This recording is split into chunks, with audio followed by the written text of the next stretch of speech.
know and can use these 15 incredibly advanced English words and phrases, then you are working towards the C2 level of English. This is the maximum level of English. Today's lesson is going to be seriously advanced. We're going to go through the 15 words and phrases in the form of a quiz. So grab a pen and share your score at the end. Lots of the questions are multiple choice questions. If you want to learn more about the other words I share, download the PDF lesson guide. In this guide, I go through every single C2 level word discussed in this video. If you'd like that, click on the link in the description box or scan that QR code there and join my mailing list. I'll send the lesson guide straight to your inbox. Also, if you are working towards a very advanced level of English, you might be interested to know that I am launching my Beautiful British English C2 program in early 2026. Join the waiting list to be the first to know, and I'll also send you a bonus lesson. The link is here, the QR code is there. Let's get started with the lesson. Number 1, the kids keep hassling us to get a dog. Does the verb hassle mean A, to repeatedly annoy somebody, often by asking them to do something many times, or B, to hurry or rush somebody?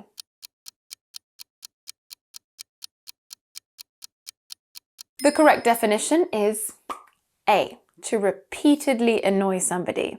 You'll often see the structure to hassle somebody to do something, like we have in the example sentence, or to hassle somebody for something. For example, the kids keep hassling us for a dog. Number 2, look at this sentence. Let's just get the main bullet points down for now. We can flesh out the ideas later. Does the phrasal verb to flesh out mean A, to add more detail or information to something, or B, let people know about something?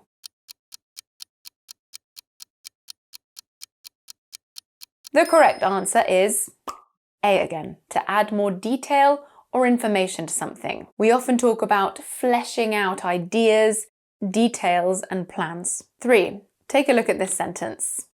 Her excuse about the dog eating her homework just doesn't hold water. Does the idiom not hold water mean A, not believable or convincing, or B, not creative or inventive enough?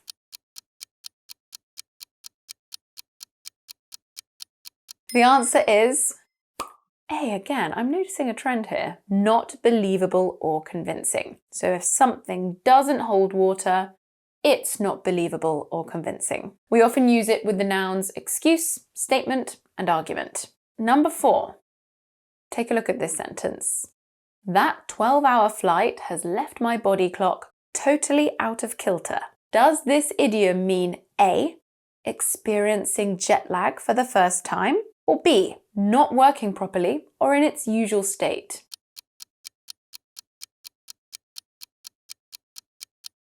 The correct answer is B, finally a B. It means not working properly or in its usual state. We can also use this idiom to mean that two things do not agree or match each other. For example, the government's policy is out of kilter with public opinion. And notice the preposition there, out of kilter with something. Okay, the last question in this first round. Number 5. Have a look at the sentence. She was trying to help, but her suggestions just muddied the waters. Does the idiom to muddy the waters mean A, to make a simple situation more complicated and less clear than it was before, or B, to bring hidden problems to the surface?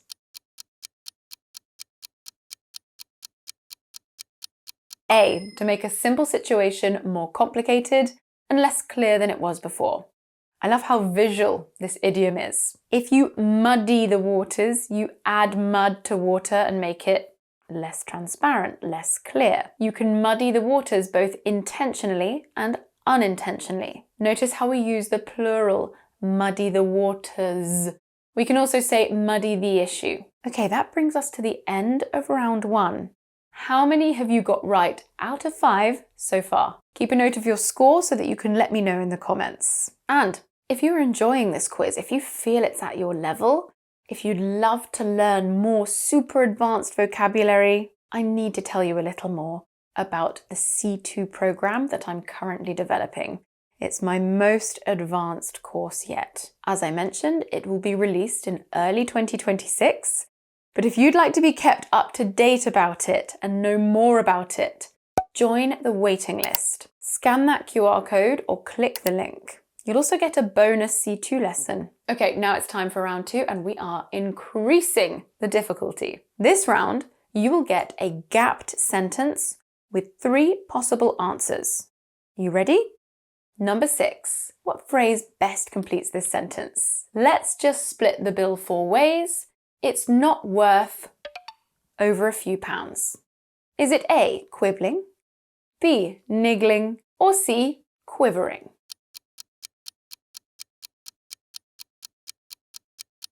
The correct answer is quibbling. Can you guess the meaning from the context? It means to argue or complain about small, unimportant details. We quibble over or about something. It's often a number or an amount. And if you'd like to know what the other words mean, then you need to download the lesson guide. I've included definitions, transcriptions, and example sentences, not only for the correct C2 level words we're looking at today, but also more challenging incorrect options you'll see on screen like niggle and quiver. So make sure you click the link or scan the QR code there, you sign up to my mailing list, and I'll send you the guide via email. Question 7. Which word best completes this sentence? The twins exchanged glances across the dinner table, which made their parents suspicious they were up to no good. Is it A, fussy, B, furtive, or C, frail?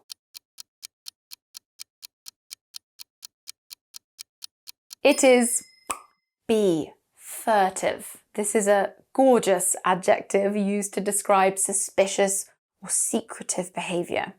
It collocates strongly with the nouns glance and look. Number 8. Which word completes this sentence? I don't find the prospect of camping in a field for a week in this terrible weather particularly... What? Is it A, alluring, B, alluding, or C, enduring?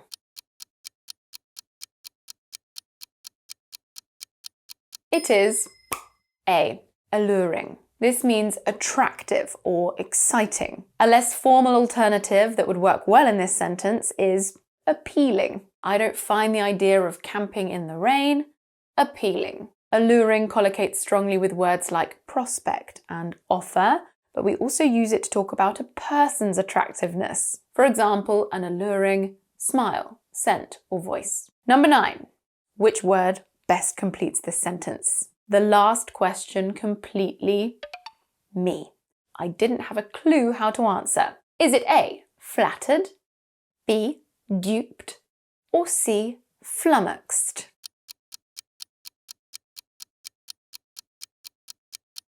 It is C, flummoxed. Ah, such a good word. To flummox somebody means to confuse somebody so much that they don't know what to do or say. We also say to leave someone or be left flummoxed. For example, that last question left me completely flummoxed, or I was left utterly flummoxed by the packet instructions. Okay, last word in this multiple choice round, number 10. Which word best completes this sentence? Don't listen to her. What she's saying is a load of old... What? Is it A, rigmarole, B, hogwash, or C, pragmatism?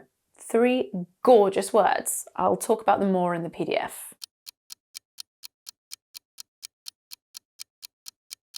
The correct answer is B, hogwash, not to be confused with Hogwarts. Have you heard this word before? It's an informal noun for an idea or talk that is stupid. Nonsense and rubbish have similar meanings in this context. It collocates well with the adjectives absolute, complete, and pure. Okay, so that brings us to the end of round 2 of 3. How are you doing so far? Honestly, I'd give yourself a big pat on the back if you've even managed to get a quarter of these ridiculously advanced words. It's time for our final round. I'll show you the word with an example sentence and I'll pause to see if you can come up with the meaning. This round is going to be very challenging. Are you ready? Number 11. Tantamount. Tantamount. Leaving your dog at home alone all day is tantamount to cruelty.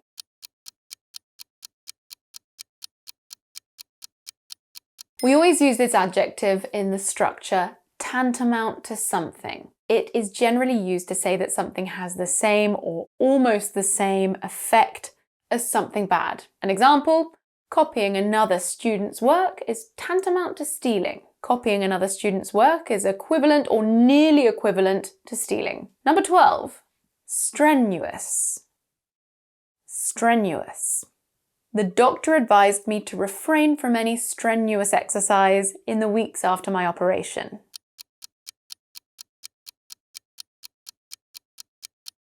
If something is strenuous, it requires a lot of effort and energy. For example, strenuous exercise, activity, or work. We can also use it more figuratively to mean determined. For example, the company is making strenuous efforts to cut its carbon emissions. Propagate. Propagate. The internet has made it easier than ever to propagate misinformation.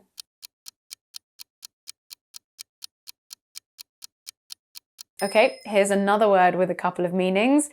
In this context, to propagate means to spread. It's often used with nouns like message, agenda, or an ideology. It often has a negative connotation to describe the spread of hateful ideas, beliefs, and lies. The second meaning is much more positive. Have you ever had a go at propagating your plants? This is when you take cuttings from a parent plant to grow new plants. For example, you can easily propagate pothos by cutting the stem and placing it in water. Okay, our penultimate word now. Shoddy. Shoddy. The builder did such a shoddy job installing the kitchen cabinets, half of them didn't close properly.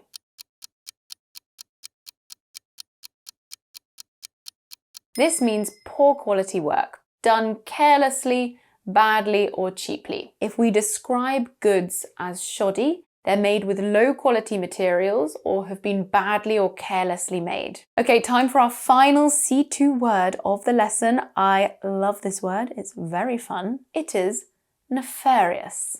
Nefarious. It was a nefarious scheme designed to trick people into giving up their bank details.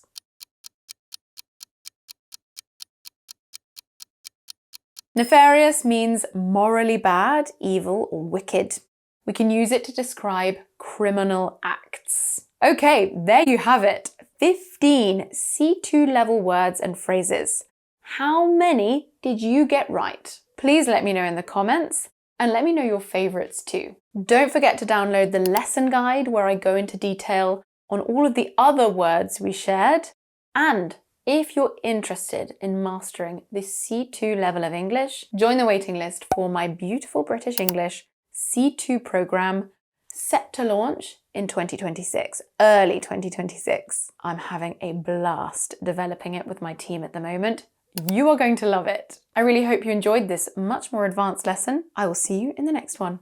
Mwah.